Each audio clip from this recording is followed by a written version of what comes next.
시편 148편 1절에서 14절까지 말씀 한 절씩 교독하겠습니다. 할렐루야. 하늘에서 여호와를 찬양하며 높은 데서 그를 찬양할지어다. 그의 모든 천사여 찬양하며 모든 군대여 그를 찬양할지어다. 해와 달아 그를 찬양하며 밝은 별들아 다 그를 찬양할지어다. 하늘의 하늘도 그를 찬양하며 하늘 위에 있는 물들도 그를 찬양할지어다.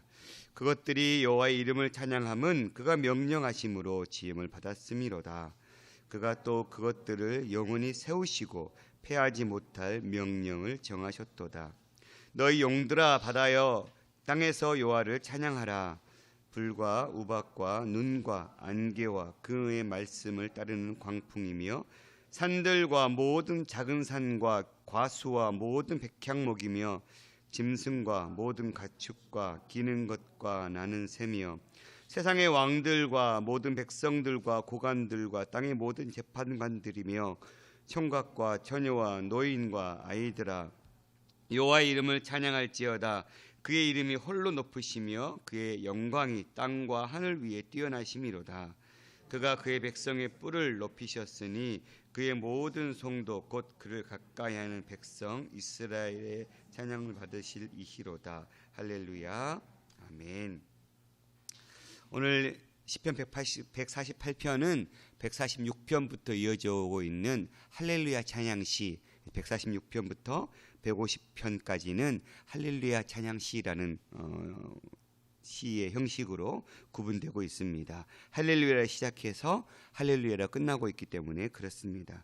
오늘 148편은 1절부터 6절까지는 하늘의 천상계를 향한 찬양의 메시지, 그리고 7절부터 14절까지는 이 땅 지상계를 향한 찬양의 메시지를 이야기하고 있습니다. 좀 더 세분화하면 1절부터 4절까지는 천상계의 찬송을 찬양하라 할 것을 명령하면서 그에 대한 이유를 5절과 6절에서 설명해 주고 있고, 또 7절부터 12절까지는 이 땅 지상에 대한 땅에 대한 족속들에게 하나님을 찬양할 것을 이야기하면서 그 이유를 13절 14절에 이야기하고 있는, 그렇게 두 문단 혹은 네 문단으로 나눌 수 있게 보입니다.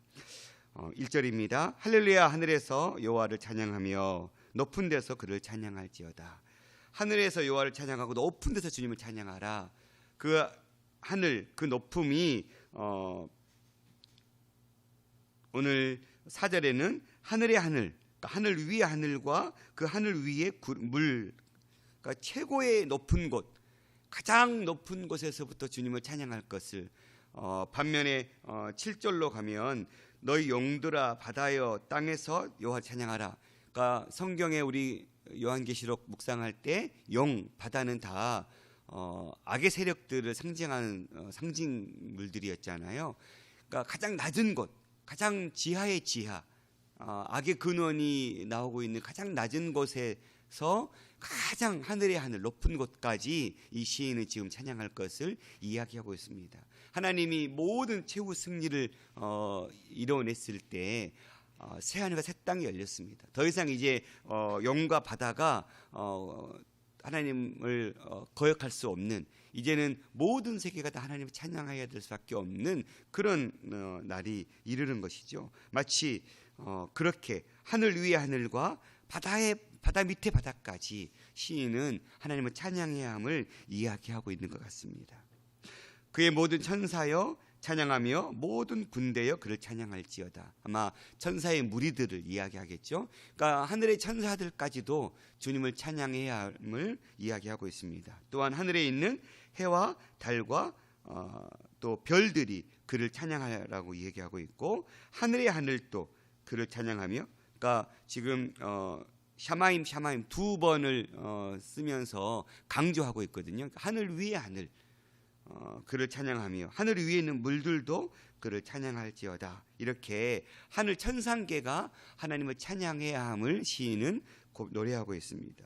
왜냐하면 그것들이 여호와의 이름을 찬양함은 그가 명령하심으로 지음을 받았음이로다. 그러니까 여호와의 이름을 찬양해야 될 이유는 하늘의 모든 하늘의 천상계에 있는 그 모든 것들은 다 하나님의 명령으로 지음받은 존재이기 때문에 그렇습니다. 또한 6절에 그가 그것들을 영원히 세우시고 피하지 못할 명령들을 정하셨다. 세번역은 너희가 영원히 있을 자리를 정하여 주시고 지켜야 할 법칙을 주셨다. 즉 하나님께서 창조하실 뿐만 아니라 그들이 운행해야 될 모든 법칙까지도 다 하나님께 세우신 거예요. 그러니까 하나님에 의해서 지음받았을 뿐만 아니라 어떤 존재가요? 하늘 위에 있는 존재들이, 천상계의 존재도 결국은 주님의 손에 의해서 지음받은 것이죠. 지음받을 뿐만 아니라 그들이 운행해야 되는 모든 자연의 법칙까지도 하나님께서 정하신 거예요. 그러니까 그들을 지으신 하나님, 그리고 그들이 자연의 순리에 따라 해가 지고 뜨고 구름이 움직이고 해와 달과 별들이 제자리에 있어야 하는 그 모든 원리들, 법칙을 세우신 분이 하나님이시기 때문에 그 천상계를 향해서 찬양해라 라고 시인은 고백하고 있는 것입니다. 7절부터 보면 너희 영들과 바다여 땅에서 여호와를 찬양하라. 이제는 하늘의 찬양의 시선이 하늘이 아닌 땅을 향해서 내려오고 있습니다. 땅들을 향해서 먼저 가장 지하라고 얘기할 수 있는, 가장 심연 중에 심연이라고 얘기할 수 있는 영과 그 바다, 그곳에서 주님을 찬양하라고. 이제는 하나님께서 마지막 온전한 최후 승리를 이루고 난 이후에는 심연과 바다는 사라졌겠죠. 그 깊은 곳에서도 이제는 하나님을 거역한 세대가 아니라 하나님을 높이고 찬양하는 그러한 세대로 바뀌겠죠. 그렇게 영과 바다여 여호와를 찬양해라. 불, 우박, 눈, 안개, 그의 말씀을 따르는 광풍, 산, 모든 작은 산, 과수, 그리고 백향목, 짐승, 모든 가축, 기는 것, 나는 것, 이 모든 건 지금 지상 위에 있는 존재들을 이야기하고 있습니다. 지상 위에서, 땅 위에서 벌어지는 많은 일들, 불과 우박, 눈과 서리, 그분이 명하신 대로 따르는 바람들, 이 모든 것들이 이 땅에 영향을 끼치는 것들이죠. 그리고 그 땅 위에 있는 산들, 작은 산들, 과목들, 과일나무들, 백향목, 짐승들, 가축들, 기는 것, 나는 것, 지상에 있는 모든 세계를 향해서 하나님을 찬양하라고. 그리고 이제 결국은 그 지상의 가장 최고의 존재인 사람들을 향해서 11절에 보면 세상의 왕들, 모든 백성들, 고관들, 땅의 모든 재판관들, 까마도 지위 고하를 막론하고 여호와 하나님을 찬양해야 할 것을 11절에서는 이야기하고 있는 것 같아요. 12절에서는 총각들, 처녀들, 노인과 아이들, 그러니까 이 남녀노소를 구분하지 않고 찬양해야 할 것을 얘기하고 있습니다. 신분을 뛰어넘어서, 남녀노소를 뛰어넘어서 이 땅에 있는 모든 백성들을 향해서 하나님을 찬양할 것을 권면하고 있습니다. 그러니까 땅에 있는 하나님이 지으신 존재들을 향해서 찬양의 명령이 있었다가, 그러니까 맨 처음에 하늘 천상계의 찬양을 이야기하고 지상계의 찬양을 이야기하면서 마지막 종착지는 그 지상계를 다스리고 있는 하나님의 자녀들, 백성들, 사람들을 향해서 신분을 막론하고 그리고 남녀노소를 막론하고 여호와 하나님 찬양해야 할 것을 시인은 이야기하고 있습니다. 그러니까 하나님을 찬양하지 못할 곳은 없는 것이죠. 하나님을 찬양하지 못할 그런 장소나 공간이나 사람들이 없는 것입니다. 모든 존재, 하나님의 피조물, 주님으로부터 지음받은 모든 피조물은 주님을 찬양해야 할 것을 시인은 고백하고 있습니다. 그렇게 지상의 세력들이 찬양해야 될 이유는 여호와의 이름을 찬양할지어다 그의 이름이 홀로 높으시며 그의 영광이 땅과 하늘 위에 뛰어나심이로다. 하나님을 찬양해야 될 이유, 지상의 존재들이 찬양해야 될 이유는 하나님이 홀로 높으신 분이기 때문에, 하나님 외에는 높으신 자가 없다. 신들 위의 신, 최고의 신, 유일하신 하나님, 비교할 수 없는 신 하나님이기 때문에 그의 영광과 그의 영광이 땅과 하늘 위에 뛰어나시기 때문에 하나님이 지으신 그 신묘막측한 그 지으신 만물을 보면 하나님을 찬양하지 않을 수가 없다.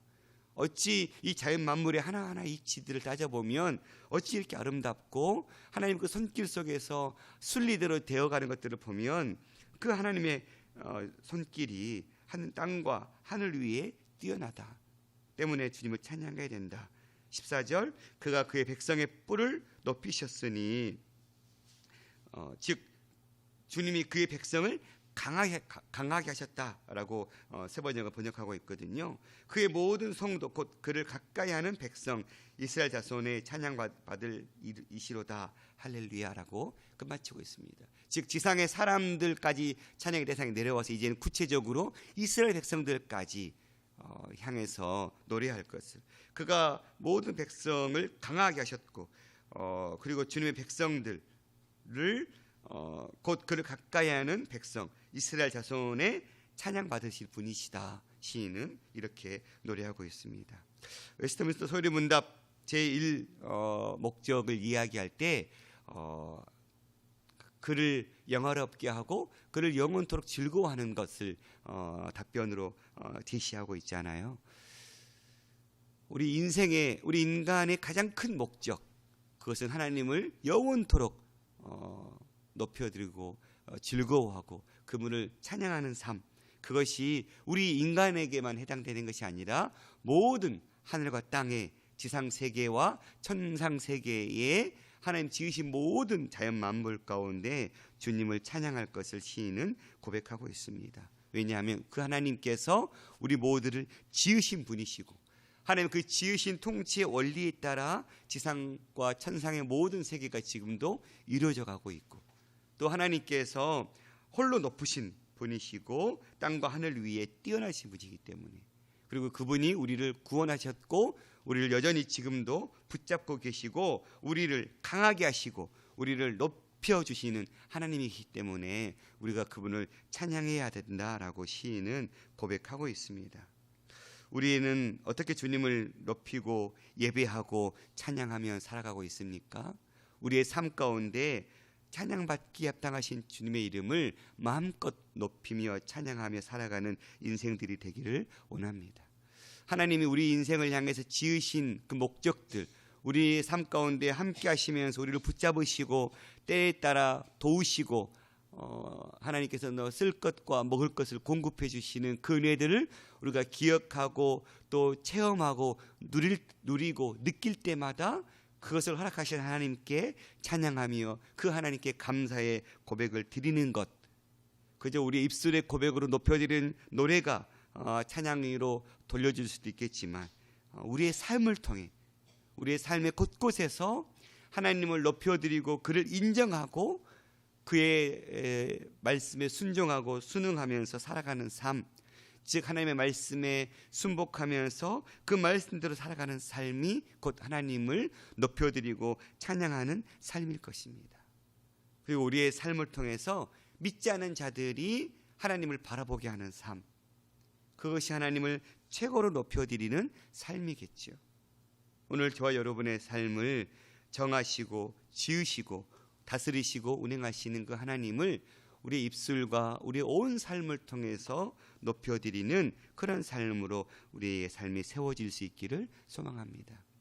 하나님은 우리가 찬양하지 않을 이유, 상황과 환경이 없지요. 우리가 어떤 땅끝에 꺼지는 고통과 슬픔과 그런 어려움과 있다 할지라도 그곳에서도 우리 주님은 찬양받기에 합당하신 주님이시죠. 우리의 오늘 시인이 고백하고 있는 것처럼 세상의 왕들, 백성들, 고관들, 재판관들, 총각들, 처녀들, 노인과 아이들, 뭘 얘기해요? 그러니까 마치 찬양하지 않을 이유가 모든 인간에게 없음을 이야기하는 것 같아요. 여기에는 어떤 찬양해야 될 이유, 하나님께서 우리를 도우셨을 때 어떤 큰 일을 행하셨을 때뿐만 아니라 우리에게 큰 고통과 슬픔이 있는 그런 상황 가운데도 우리는 찬양하지 않을 이유가 없는 것이죠. 그러니까 우리의 삶의 전 영역 속에서 곳곳에서 그 상황과 환경 속에서 주님을 높여드리지 않을 이유가 없다라고 시인은 고백하고 있는 것 같아요. 그렇습니다. 저와 여러분의 삶이 하나님을 찬양해야 될 때가 있고 원망하고 불평해야 될 때가 있는 것이 아니지요. 어떤 상황과 환경이 있다 할지라도 우리는 주님을 높이고 찬양해야 될 것밖에는 없는 것 같아요. 어떤 상황 가운데도 그 상황을 역전시키고 바꾸실 하나님을 기대하면서 주님을 노래하고 찬양할 때 그 찬양의 역사가 우리의 삶 가운데 드러나고 나타날 줄 믿습니다. 그러니 무언가 기쁜 일이 생기고 좋은 일이 생기고 선한 일이 이루어질 때 주님을 찬양하는 건 당연한 것 같아요. 찬양하지 못할 상황, 주님을 바라보지 못할 그 상황에 처한다 할지라도 여전히 우리의 믿음의 시선이 주님을 향하여 있고 우리 입술의 고백에 그분을 노래하고 있다면 그것이 가장 하나님 앞에 찬양이 합당한 자의 삶이 아닐까 생각해 보면서 저 여러분이 어떤 상황에 있다 할지라도 어디 가고 어디에 있다 할지라도 하나님을 노래하고 찬양하는 삶을 통해 이 땅에 하나님이 유일한 신이시고 하나님 우리를 지으신 분이시고 여전히 지금도 살아계셔서 통치하시는 하나님이심을 세상 만민들을 향해서 노래하고 증거하는 하나님의 자녀들이 될 수 있기를 간절히 소망합니다. 기도하겠습니다. 살아계신 아버지 하나님, 찬양과 영광을 받으시기 합당하신 주님, 천상과 지하의 모든 세계, 땅의 모든 만물을 지으시고 통치하시고 그의 모든 원리를 만드신 하나님, 하나님 찬양 받으시기에 합당하신 그 하나님을 천상천하 모든 만물들이 모든 피조세계가 그렇게 주님을 영화롭게 하며 즐거워하며 높여드리는 그 찬송의 노랫소리가 천상천하에서 울려 퍼지는 놀라운 역사가 일어나게 하여 주옵소서. 주님, 이 땅에 지음받은 우리 사람들이 하나님을 어떤 분이신지를 알고 그 주님께 마땅히 드려야 될 최고의 찬송을 드리며 살아가는 하나님 이 땅이 되게 도와주시옵소서. 하나님, 우리가 우리의 상황들을 바라보고 찬양에 대해 이유들을 찾지 않게 하옵소서. 주님은 우리의 상황과 상관없이 찬양받으시기 합당하실 주님이신데 우리는 우리의 상황에 따라 주님을 찬양하고 높여드리고 따를 때가 얼마나 많은지 모르겠습니다. 지금 우리의 상황이 힘들고 어려운 그 시대에도 그 상황에도 온전히 주님은 찬양받기에 합당하신 주님이시기에 그 주님께 최고의 찬송을 올려드리며 그 어려운 역경을 이겨낼 수 있는 성숙한 당신의 자녀들 될 수 있도록 우리를 붙잡아 주시옵소서. 오늘 또 열방에 이 주님을 찬양할 것을 선포하면서 제 복음 앞에 서 있는 모든 복음 전도자들의 삶을 기억해 주시고 눈물로 뿌린 복음의 씨앗들이 아름다운 결실을 맺을 수 있도록 은혜 더하여 주시옵소서. 모든 말씀 우리 주 예수 그리스도 이름으로 기도드렸습니다. 아멘.